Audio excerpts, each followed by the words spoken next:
E lá, vamos nós, aqui é Paulo Cantarelli e recadinho rápido pessoal hoje aqui no YouTube. Esta semana está acontecendo a matrícula na minha Escola de Formação de Escritores, o EFESC, tá? O link está aqui embaixo. E hoje eu vou deixar um trecho de aula de oficina que muita gente tem curiosidade de saber como é que funcionam as oficinas de escrita. Então, se você é escritor, não deixa de ver esse vídeo, eu vou postar um trecho com algumas correções que 2 alunos me autorizaram a postar. E, bom, os links estão aqui embaixo, tá? Essa semana de lançamento, somente essa semana, tem 40% de desconto na mensalidade, mais gratuidade na área de membros do Entender Ficção, que tem mais de 100 horas de aulas, tá? Para quem não sabe, eu também faço aulas lá na área de membros, não é só para fazer vídeos sobre temas que o YouTube derrubaria, tá? Também tem aulas lá. E lembrando, eu comecei as matrículas essa semana para quem estava na lista de espera e eu vou estender até a segunda-feira, tá? Seria até amanhã no sábado, mas se você está vendo esse vídeo no lançamento, eu vou estender o prazo até segunda-feira para quem ainda não se inscreveu e quer se inscrever, consiga fazer isso, tá? Aceita cartão de débito ou crédito e PayPal para o caso de transações internacionais que você não conseguir usar o cartão de crédito internacional. Então, fiquem aqui com o vídeo e um abraço, nos vemos muito provavelmente na semana que vem, tá? Eu devo postar vídeos novos em breve aqui no YouTube. Então, um abraço.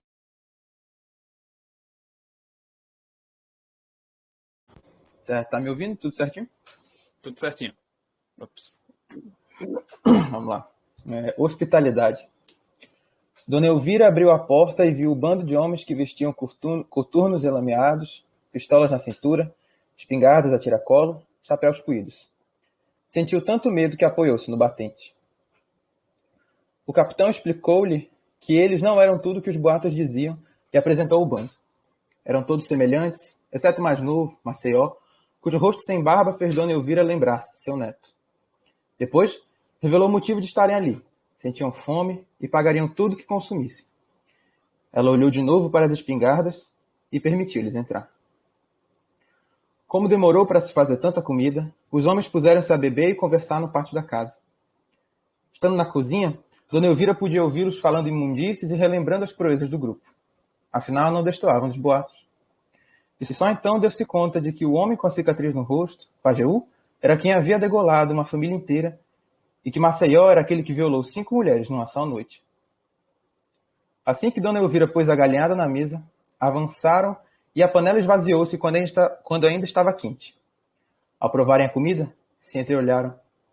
Maceió devolveu sua parte à panela e disse: "Está insosso.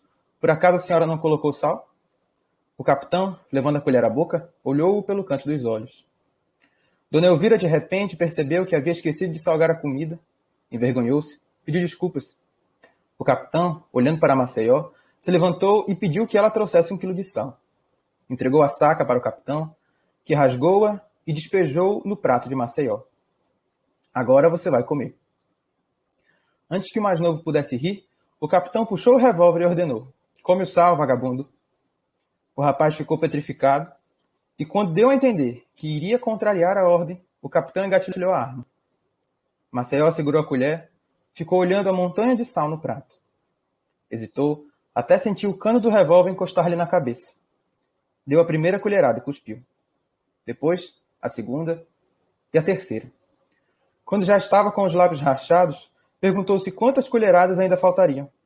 Lhe negaram água e cada punhado lhe fazia a garganta queimar como se estivesse engolindo brasa. Pronto. Finalizou, né?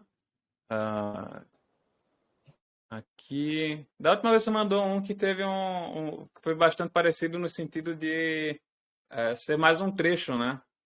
Aqui não me parece que foi uma narrativa muito completa, não. Embora muito bem escrita, tá? Parabéns pelo estilo e pelo ponto de vista. Então, realmente muito bons. Muito verossímil que parece que uma mulher chamada Dona Elvira, não, a senhora, fosse pensar essas coisas, fosse fazer essas coisas. Inclusive, na hora que eu estava lendo, eu ri um pouco, que eu lembrei desse caso, né? Acho que você pegou esse caso do Lampião, que ele faz isso, né? Sim. Com a história da comida. Meu avô contava esse caso, gostei muito. Né? Não que o conto seja engraçado, mas que da metade para o fim, eu já sei de onde é que ele tirou. Mas muito bom, muito bem feito. Algumas questões de estilística, que dá para tornar o texto um pouco mais elegante. Deixa eu ver. Sempre que possível evitar uma construção que use que, você evite, tá? Porque isso termina poluindo um pouco o texto, tá? Uma dica, conselho prático aqui. Então, Dona Elvira abriu a porta e viu o bando de homens de coturnos enlameados, tá? Não precisa que vestiam. Isso termina sendo até um pouco de excesso na frase. Então, quanto mais limpo você deixar e sem esses conectivos todos, às vezes melhor, tá? Que senão a gente começa a repetir que em todas as frases, entende? Senão, Sim, e ali na segunda oração a gente sentiu tanto medo que, né? também, aí aqui embaixo também. Então a gente termina, fica aí a lição para todos vocês, a gente termina economizando palavras desse jeito, tá? Sentiu tanto medo que apoiou-se no batente. Muito bem feito. Deixa eu ver aqui. Cujo rosto sembava, fez babá. Eu estou procurando aqui algumas coisas, tá? Eu gostei muito desse trecho aqui que você fez, esse ponto de vista dela, né? E, inclusive um direto livre, aqui misturado. Por exemplo, aqui eu sei que você quis dar uma ênfase, né, com travessão, mas talvez eu colocasse vírgula mesmo e a interrogação, tá? É um recurso que a gente pode utilizar se você não quiser chamar tanta atenção para isso. Mas ficou muito bom esse ponto de vista dela, dessas lembranças das fofocas, vamos dizer assim, né, dos boatos. Acho que só a única aqui outra questãozinha aqui, quando ainda estava quente. Você podia simplesmente cortar aqui, ó, esses dois. A panela esvaziou-se ainda quente, tá? Sim. É um tipo de coisa que vai te dando mais leveza no texto, mas realmente você já está num nível bem equilibrado na prosa, tá? Não tem muita coisa que cortar. Realmente parabéns por isso, que eu sei que você deve ter passado os últimos meses praticando e estudando também isso. Acho que talvez mais para o fim, aqui, ó, nessa frase, me soou algumas coisas um pouco inverossímeis. Talvez não precise desse vagabundo aqui, tá? E pode ser no imperativo, né? Coma o sal. Aqui, coma o sal. Mais frieza, mais seco, tá? Porque quando a gente começa a querer colocar alguma emoção demais, talvez às vezes fique soando como melodrama. Não que às vezes não vai acontecer, né? Mas eu acho que como o sal fica um pouquinho mais frio, sabe? Mais certeiro. Sim, sim. Como uma panelada, né? Fica. É que nem eu disse lá no prefácio do. Prefácio, não, perdão, no pós-fácio de Repsifência, né? Eu prezo muito pela frieza. Então, quando você mantém a frieza na cena, às vezes até evitando certos arroubos, que isso daqui seria um arroubo lírico, vamos dizer assim. Você imagina a personagem reagindo com raiva, mas às vezes manter um pouquinho dessa frieza vai dar mais verossimilhança, tá? Então, só cuidado com esse Sim. tipo de coisa. Então, a arte está no detalhe, né? E ajuda também a mostrar a autoridade, né, do capitão também. Sim, a autoridade do capitão, o cara não precisa xingar, tá? Então, sempre que vocês forem pensar em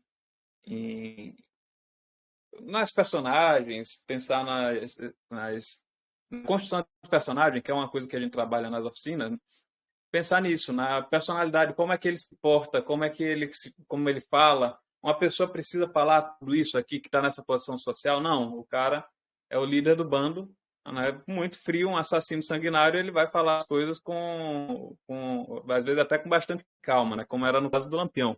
Dizem que ele era um sujeito aparentemente muito calmo, muito sereno, fleumático, vamos dizer assim, né? Mas na prática era sanguinário. Aqui, o rapaz ficou petrificado, e quando deu a entender que iria contrariar a ordem, o capitão engatilhou a arma. Aqui, né, a gente sabe que na língua portuguesa o certo seria, gramaticalmente, o mais ortodoxo, vamos dizer assim, seria contrariaria. Deu a entender que contrariaria a ordem, mas aqui eu não vejo problema. Eu estou até apontando aqui, mas quando você quer dar um pouco mais de oralidade, essas coisas são válidas, tá? Só avisando. E aqui, para mim, o maior problema do conto é estrutura, tá? Porque não. Termina que não. Isso daqui me parece que é uma cena, tá? Que poderia ser colocada num contexto maior. Uma cena de romance, uma cena de conto, com fluxo muito bom, a cadência muito boa, mas que, em termos de estrutura, eu acho que não termina não fechando muito bem, tá? Não sei se a Sim. intenção sua é de fazer um conto completo ou se foi só ser um trecho, mas assim, como um trecho de narrativa está muito bom, tá? Agora, como um conto completo ainda não está funcionando direito. O mesmo defeito Falta daquele primeiro, né? a mesma coisa, falta um fechamento. Você apresenta bem, começa a apresentar bem, me parece que talvez esse conto fosse fosse parte do trabalho maior, sabe? Talvez um conto de algumas páginas a mais, enfim, não sei. Ou uma novela, ou um trecho de romance, um capítulo, mas estruturalmente ele não se encerra assim no sentido até de narrativa clássica mesmo, de ter a apresentação, o conflito e a resolução. A resolução aqui fica muito óbvia, né? Não somente pelo fato do incidente inicial, não, perdão, desse incidente aqui do clímax, já quase final, né? Que ele reclama da comida e vai ter que comer um prato de sal. Está em causa de história popular. Não, isso daí é bom até. As pessoas elas identificam esse tipo de história e gostam mais, parece que se torna mais verossímil para elas. Porque falta alguma coisa nesse fechamento aqui. Você precisa de alguma coisa para ligar esse início, porque assim, você começa com o ponto de vista da Dona Elvira aqui, vai seguindo, e aí aqui parece que depois você desvia um pouco, sabe? Parece que perde um pouco, vai para os cangaceiros, sabe? Então eu achava Sim, que ia ter alguma coisa a ver com essa personagem, talvez os conflitos dela, as situações que ela viu, não sei, algo que aconteceu com ela. Aí você muda de foco para esse jantar com os cangaceiros, sabe? sim, Até é muda aqui, ó. verdade. Fica um pouquinho incoerente nessa questão, embora a construção de ponto de vista dela seja boa no início. Mas é basicamente isso que eu vi aqui no texto. Mas, indo nesse jeito aqui, logo, logo você vai ter alguma coisa para publicação. Tá? Não Obrigado, se Paulo. preocupe, você está indo bem. Então, vamos ver aqui Obrigado. o próximo. Tá ok? Alguma dúvida? Alguém tem alguma colocação? Tá? Se quiser comentar alguma coisa, alguma impressão que teve do texto do colega, pode dizer. E obrigado pela leitura, Paulo. Tá ok. Sempre um prazer, tá, Samuel? Ninguém? Então, deixa eu ver aqui. Antônio não está online, então não vai ter a leitura. Agora, André Dias Fortes. Camisola, o texto. Deixa eu ver aqui. Tudo ok, André? Tudo certinho. Tive um Então, deixa problema eu com a colocar. internet, fui pra rua. Oi? Tive um problema com a internet em casa, tive que me mover um pouquinho, aí eu perdi boa parte da aula até agora. Aí não deu para entender direito. Vocês estão conseguindo ouvir o colega? Não sei se é a minha internet ou se é. Não, aqui tá falhando também. Tá falhando, André. Talvez a gente. Se você conseguir ajeitar esse problema aí com a internet, a gente lê. Mas se der problema, a gente pula para o próximo, depois eu volto para o seu conto, tá? Não, me escutam melhor agora? Tá melhor agora. Tá melhor agora. Opa. Eu apenas falei que tive alguns problemas com a internet e precisei me mover um pouquinho, sair de casa, só isso mesmo. Tá falhando bastante ainda, mas vamos ver aqui se não vai ter problema. Vou colocar seu conto. Se der problema, a gente deixa para um pouquinho mais tarde, depois, quando a conexão estiver mais estável. Mas Isso sempre acontece, tá? Não se preocupe, é normal em oficina. Então, quando você quiser ler, tá? Aqui pode avisar. Tá? Se estiver pronto já. Já estou vendo certinho.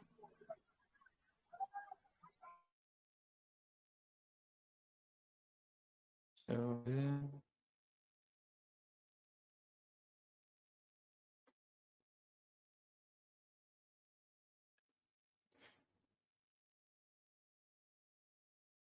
Pronto.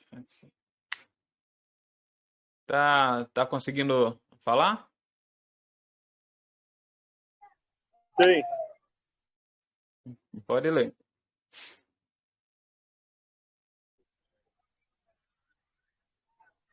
É isso. Meu Deus, não são nem 6 da manhã. Foi dessa vez? O tio está maluco. Ele não devia ter me tratado daquele jeito. Foi uma tremenda falta de respeito. Onde já se viu me tratar assim? Aquele troglodita. Calma, mano. Deixa eu passar um café. Bom dia, pai. Bom dia. Dormiu bem? Estava dormindo. Pois é, né? Olhei, olhei o áudio que ele mandou. Olha o áudio que ele me mandou. Ele está ficando doido. Guardar todo esse rancor. Estávamos tendo uma tarde agradável e do nada um ataque sérico. Vou falar com ele, mãe. Uma pausa aqui. Café. Pausa. Às vezes eu faço uma pausa para fazer comentários durante a leitura, tá? Sobre esse diálogo, tá? É problemático porque cai. Se eu falei que o Samuel ali, mesmo numa fala curta, ele caiu deu uma escorregadinha no melodrama, aqui é demais, tá? O diálogo terminou ficando prejudicado porque é muita coisa, termina tendo o que a gente chama em gramática de função fática da linguagem, né? Isso daqui, ó. Bom dia, pai. Bom dia, dormiu bem? Estava dormindo. Pois é, né? Termina tendo coisas aqui que não são necessárias para a narrativa, tá? Fora tem um certo melodrama aqui que a personagem já disse uma vez: seu tio está maluco, né? Não devia ter me tratado daquele jeito. Aí depois de novo, aqui foi uma ideia que você transmitiu, tá? Opa, grifado. Aí você repete: foi uma tremenda falta de respeito. A gente já sabe que não devia ter me tratado daquele jeito, a personagem já deve ter sido desrespeitada. Então termina ficando repetitivo. Aí, onde já se viu me tratar assim? Falou de novo no tratamento. Ó, tratado, aí tratar. Então, fica uma redundância. Aí, depois, por último, ainda para dar mais ênfase, aquele troglodita. Então, além de ficar verossímil, carrega muito o texto. Tá? Quando vocês forem escrever diálogos, as falas das personagens têm que ser uma manifestação direta dos conflitos que elas estão passando, tá? Não somente, vamos dizer assim, uma espécie de small talk literário, que aconteceu isso e aquilo, e as personagens começam a conversar com diálogos imensos, feito você acha às vezes em livrozinho de best-seller, os caras ficam colocando falas e mais falas expositivas, às vezes, não precisa disso, tá? O diálogo, eu sempre digo isso, tem que ser feito um chicote. Você não usa o tempo todo para acelerar o cavalo, até porque senão ele termina ficando insensível. É uma coisa muito rápida e tem que dar uma cadência ao texto e também um outro nível de interpretação sobre as personagens. Então, aqui, basicamente, nisso tudo, a gente tem uma ideia principal que é o tio deu um fora aí nos pais da personagem, e você demora umas boas linhas de diálogo para falar isso. Não precisa, tá? Inclusive, eu lendo aqui o texto, acho que mais para o final você vai ter algumas situações, algumas falas que talvez fossem melhor início da narrativa do que esse. Mas, enfim, dito isso, podemos continuar. Tá? Aqui, após o café. Após o café, ouvi o áudio. coronel, um cavalo como de costume, foi bastante ríspido, mas nada de tão severo quanto as broncas de quando eu tinha 8 anos. Toda intriga ocorreu por conta de uma camisola. Ele se divorciou há um tempo.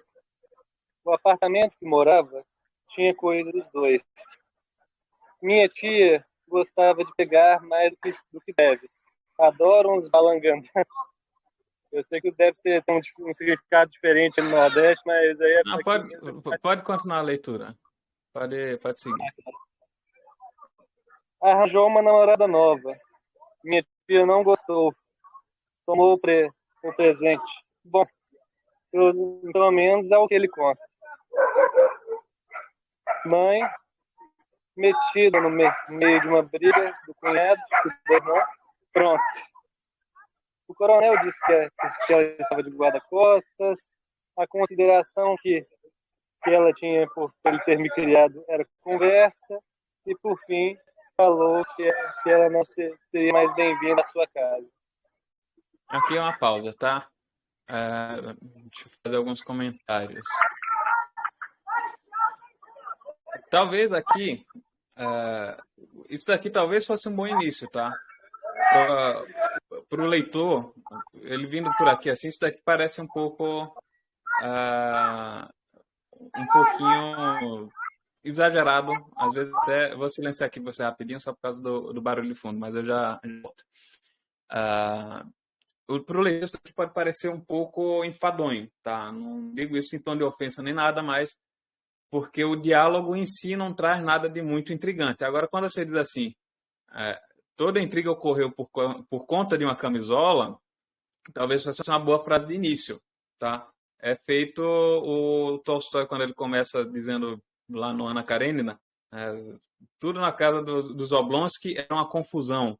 Então, quando você acha um momento dramático, seria, vamos dizer assim, um momento certo de você começar a narrativa. Isso daí eu até tratei, acho que na última mini oficina, se não estou enganado, e a gente trata sempre também bem nas primeiras aulas de oficina, que é o momento dramático de quando começar uma narrativa, tá? Isso daí é muito importante ter esse tipo de timing, esse tato, tá? De você saber achar você tem uma crise, tá? Vou expor isso daqui em termos de dramaturgia. Você tem uma crise, você tem um problema a ser resolvido.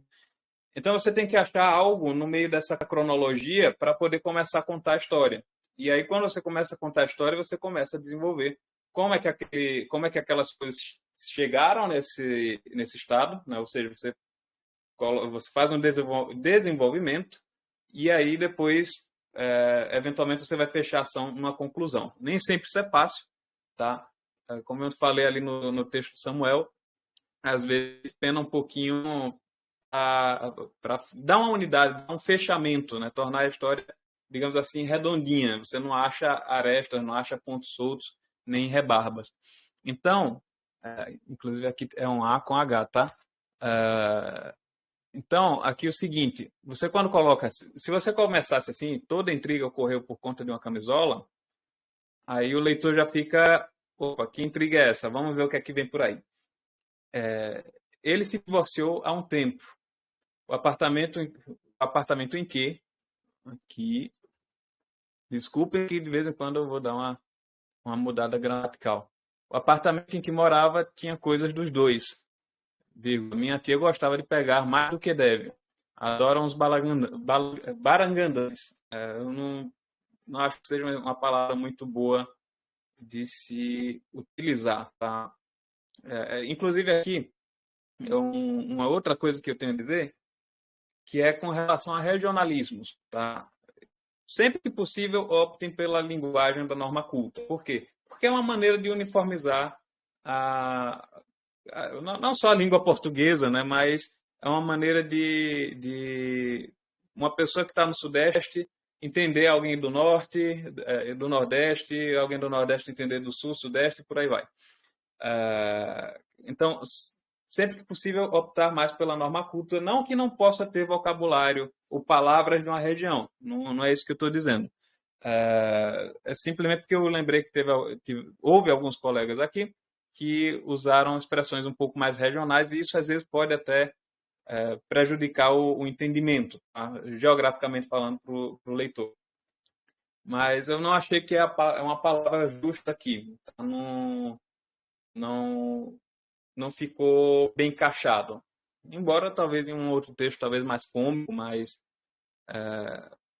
um pouco diferente, talvez isso se encaixasse melhor. Então a gente sempre busca nas oficinas aqui justamente encontrar a palavra justa, que é o que eu falo em tantos podcasts, tantos artigos. Aí continuando aqui, arranjou uma namorada nova, minha tia não gostou. Tomou presente, aí aqui, bom, pelo menos é o que ele conta. Mãe metida no meio de uma briga perdão, mãe metida no meio de uma briga do cunhado e da irmã, pronto. O coronel disse que ela estava de guarda-costas.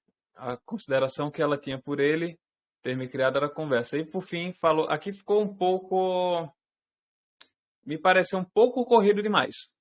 Um pouco atropelado no sentido de que é muita informação.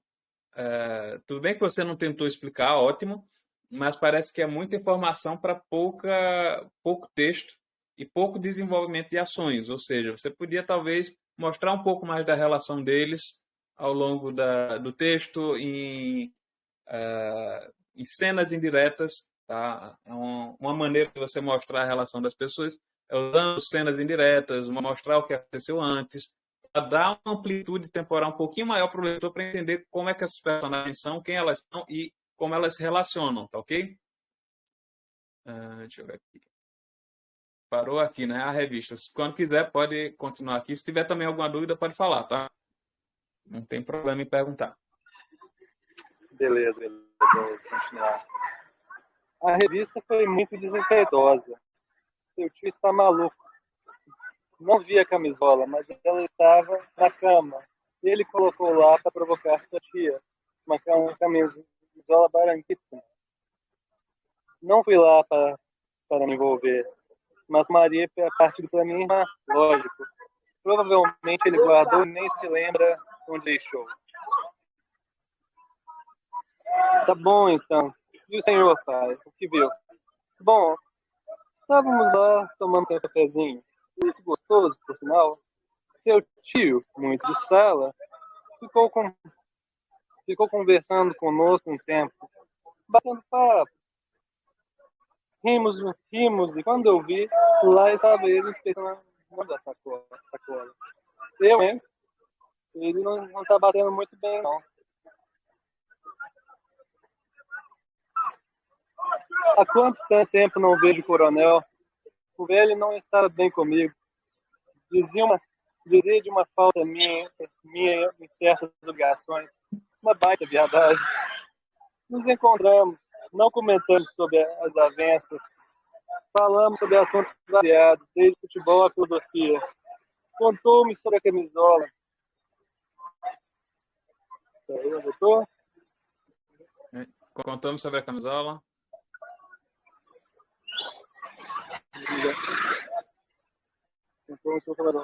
Eu alertei que todos eram adultos, poderiam resolver esse problema entre eles. Ele concordou, mas me pediu a escuta. Afinal, eu seria o único a ouvi-lo. Me contou dos casos anteriores, que minha tia teria levado embora várias coisas da casa, coisas que não eram dela, inclusive. Ela mencionou da camisola quando chegou em casa. Falou da desonestidade da minha mãe, fingir isenção. Poderia até estar contra ele, mas mostrasse ou falasse. Estranhava a isenção dela, uma vez que ela conhecia e conversava com ela sobre as dificuldades do casamento. Contado o caso, começou a murmurar no meu ouvido. Esse comportamento é típico da família, desde a minha bisavó, e que todos reproduzem. Voltou a me contar todos os casos de insatisfação que se lembrava. Após sair de lá com o ouvido vermelho, fui à loja e comprei uma camisola. Caralho, tanta briga por conta disso? Ou será só um pretexto? Enfim, mando pelo correio amanhã. Aqui alguns comentários, tá? Para o escritor, talvez o mais difícil não seja justamente você aprender a estilística, tá? A estilística da língua é relativamente fácil de você dominar. Agora, o trabalho do escritor, ele reside de verdade na escolha dos fatos que você quer mostrar, na disposição, na ordem, na criação das cenas. É você conseguir pensar as cenas quadro a quadro e conseguir transmitir de uma maneira clara um certo sentimento estético, tá? Aqui no seu conto ficou muito confuso. Eu não sei, eu vi que você tentou fazer algumas coisas, por exemplo, brincar aqui com ponto de vista, né? Perguntando, né, a personagem aqui comentando o que as outras viram, né? Senhor, pai, o que é que viu? Aí o pai pega e dá opinião. Tentando dar um outro ponto de vista, mas ficou muito. Parece que as coisas ficaram muito atropeladas. Eu ainda não entendi.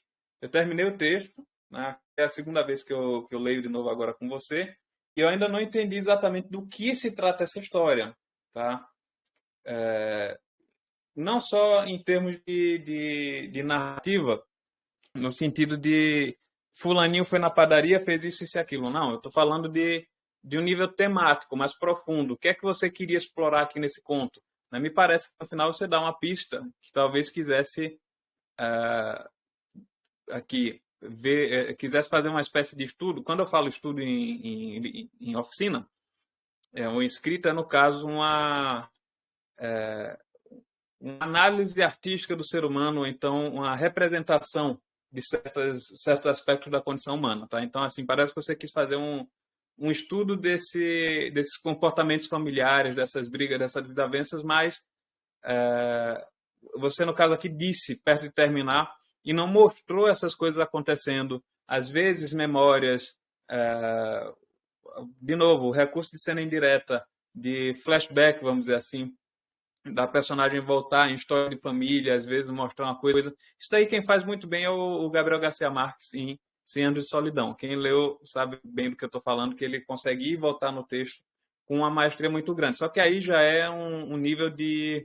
Eu não vou falar muito desse aspecto da montagem para não confundir, mas é um nível de montagem e você saber dispor os fatos na narrativa. Aqui você ainda está na fase de escolher o que é que você vai mostrar. Tá? Eu não exijo do aluno, quando começa, que saiba dispor as narrativas com esse esmero de pegar trechos e harmonizar eles estruturalmente de uma maneira mais sofisticada. Não, o primeiro passo é você saber contar uma história feijão com arroz, vamos dizer assim.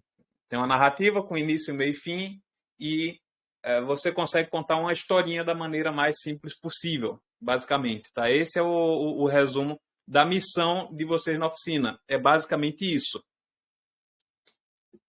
Depois, num passo posterior, é que a gente, depois de limpar o estilo, depois de estruturar a narrativa do modo mais simples possível, é que a gente pode começar a pensar em sofisticar. Tá? Então, não tenho nenhuma exigência dessa. De que vocês já escrevam contos assim, feitos, sei lá, o Cortázar. Você vai pegar um conto do Cortázar feito à noite de barriga para cima, a estrutura daquele conto ali é de explodir a cabeça. Mas aqui, me parece que você não pensou justamente nessa unidade, que eu chamo de, vamos dizer assim, uma unidade temática do conto. A gente não sabe para onde é que vai, em que é que vai dar, porque aí a camisola aqui termina não dando em muita coisa, tá? Embora tivesse aqui no início você dá um cenário, no cenário não, você dá um pano de fundo, vamos dizer assim, muito interessante com questão aqui de uma intriga, de briga de família, mas a gente não vê isso se desenvolver, tá? O narrador fica por isso mesmo, a gente não sabe muito bem como é essa figura do coronel, quem é essa pessoa, como é que ela se comporta, tá? Sempre pensar nisso. Tem até um livro do Ismael Cadaré que eu estava lendo recentemente, que é Uma Questão de Loucura. Bem fininha a novela, mas extremamente bem escrita. E ele mostra brigas de família, mostra intrigas lá na Albânia. É meio autobiográfico, e aí ele mostra que o pai da personagem é brigado com o sogro, né, que seria o avô da personagem lá, que é um alter ego do Cadaré. Então a gente vê bem como é que funciona uma casa falando da outra. Me lembrei disso basicamente porque você colocou aqui que a personagem vai conversar com o tio, né, sem tomar partido. Isso é ótimo. Agora falta esse desenvolvimento, essas cenas. Não precisa mostrar quadro a quadro, vamos dizer assim, ação por ação, o que é que eles estão fazendo, mas ver o que é que foi, ver o que é que eles discutiram, como é que eles se relacionam como seres humanos. Tá? Aqui você basicamente dá uma certa... assim, conversávamos de assunto variado, né? Desde filosofia até futebol. Um negócio desse isso é muito genérico. A gente não sabe como é que as personagens se relacionam mesmo, tá? Tem que ter um vínculo mais profundo. Então, quando elas estão falando, feito em cena de solidão, às vezes, você nota que cada um está isolado.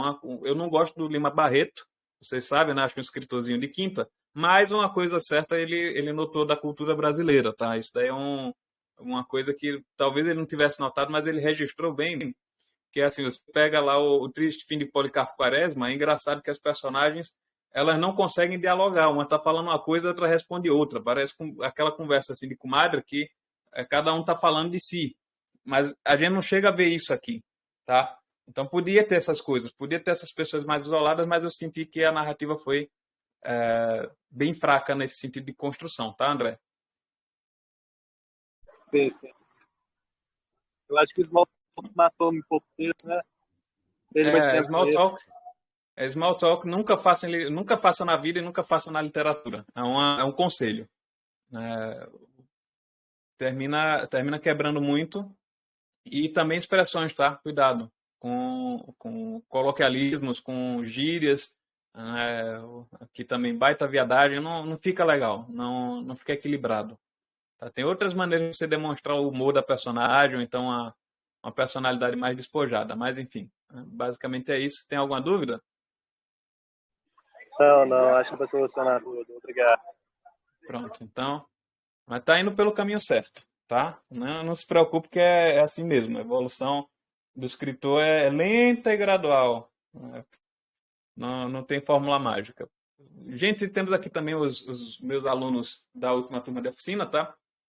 Se vocês quiserem falar alguma coisa também da experiência que vocês tiveram, para os colegas, vocês ouviram aqui a aula, podem falar, tá? Pô, eu gostaria sim, Paulo. Vocês estão me ouvindo bem?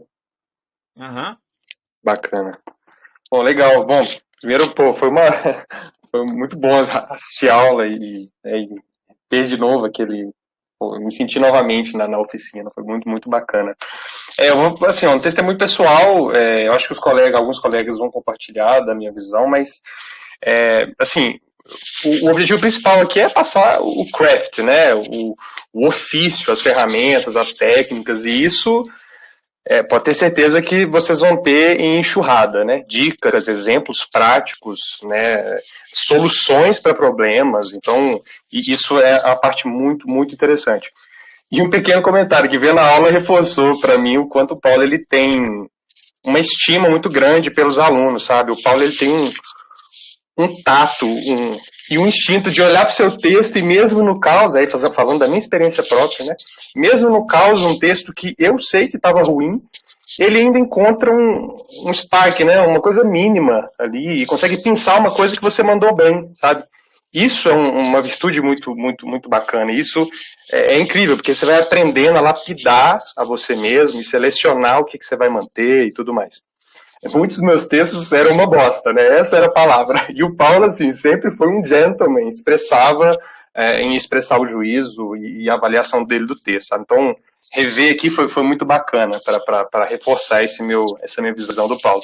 Mas, assim, mais do que isso, né, do que passar o ofício, e aí não somente na oficina, né, mas eu digo no conjunto da obra, nos artigos, podcasts e tal, o Paulo, em especial na oficina, eu acho que ele consegue transmitir muito, ele falou muito disso, né, o ethos do escritor, né, o espírito, o olhar, o refinamento da sua percepção do mundo, das pessoas, e muita coisa ele explorou aqui nessa aula de 2 horas, né, qual o recorte, qual o ponto de vista, como dar melhor coesão na narrativa, como você vai conseguir gerar aquele sentimento estético, né, e a experiência humana, sabe? Isso é muito grandioso.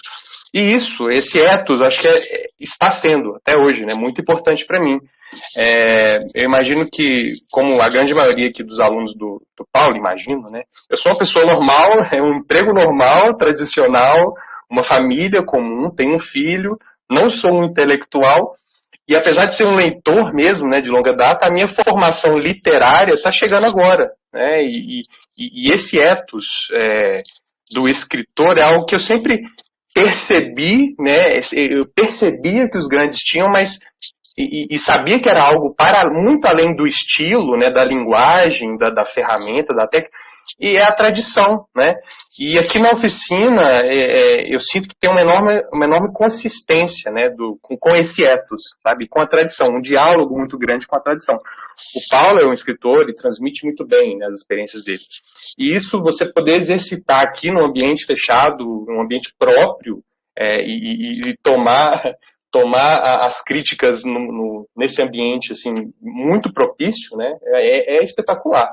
E vale a pena. Eu falo com a minha esposa que o Paulo é a única pessoa que eu tenho convicção de qualquer coisa que ele lançar, eu vou estar vou comprar, cara. Eu vou comprar, eu vou consumir, porque tem um valor enorme. Então eu estive na oficina e por nada, cara. E eu pretendo estar, inclusive, provavelmente vai abrir de veteranos, né, Paulo? E pretendo estar na de veteranos.